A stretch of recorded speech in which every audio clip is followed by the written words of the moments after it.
Hello hi welcome to my channel subscribe ചെയ്യാതെ കാണുന്നവരാണെങ്കിൽ ഒന്ന് സബ്സ്ക്രൈബ് ചെയ്ത് സപ്പോർട്ട് ചെയ്യണേ. നമുക്കിന്ന് നാടൻ രീതിയിൽ ഞണ്ട് കറി എങ്ങനെയാണ് വെക്കുന്നതെന്ന് നോക്കാം. ഞാനതിന് ചെറിയ ഉള്ളിയാണ് എടുത്തിരിക്കുന്നത്. എണ്ണ ചൂടാകുമ്പോൾ അതിലേക്ക് ചെറിയ ഉള്ളി ഇട്ട് അതൊന്ന് വഴട്ടിയെടുക്കുക. അത് വഴണ്ട് വരുമ്പോഴത്തേക്കും അതിലേക്ക് ഒരു തക്കാളിക്ക് കട്ട് ചെയ്തിട്ട് കൊടുക്കുക. അതൊന്ന് ഇതായി വരുമ്പോഴത്തേക്കും അതിലേക്ക് നമുക്ക് മസാലകളിടാം.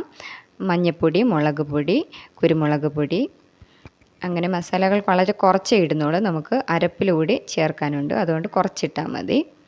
അതിനുശേഷം നമുക്ക് ഈ ഞണ്ട് കൂടെ ഇട്ട് ഒന്ന് മിക്സ് ചെയ്ത് ഒന്ന് അടച്ച് വെച്ച് വേവിക്കാം. ഒരു 10 മിനിറ്റ് അതൊന്ന് അടഞ്ഞിരുന്ന് വേകുമ്പോഴത്തേക്കും നമുക്ക് തേങ്ങ ഒന്ന് അരച്ചെടുക്കാം. അതിലേക്ക് ആവശ്യത്തിന് ചെറിയ ഉള്ളി, പിന്നെ ഒരു വലിയ കഷ്ണം ഇഞ്ചിയാണ് എടുക്കുന്നത്, വയറുവേദനയൊന്നും വരാതിരിക്കാൻ വേണ്ടി. ബാക്കി മസാലകൾ നമ്മൾ ഇതിലേക്കാണ് ആഡ് ചെയ്ത് കൊടുക്കുന്നത്. ഉലുവാപ്പൊടി, മുളക് പൊടി, കാശ്മീരി ചില്ലി, പുളി, മല്ലിപ്പൊടി, മഞ്ഞൾപ്പൊടി, ഗരം മസാല ഒരു ശകലം ഇട്ടാൽ മതി. ഇതെല്ലാം കൂടി നമുക്ക് പേസ്റ്റ് പോലെ അരച്ച് അത് ഇതിലേക്ക് ഒഴിച്ച് ഒന്ന് തിളപ്പിച്ച് അടച്ച് വെച്ച് വേവിച്ചെടുക്കാം. നമ്മുടെ ഞണ്ട് റെഡി ആയിട്ടുണ്ട്. Thank you.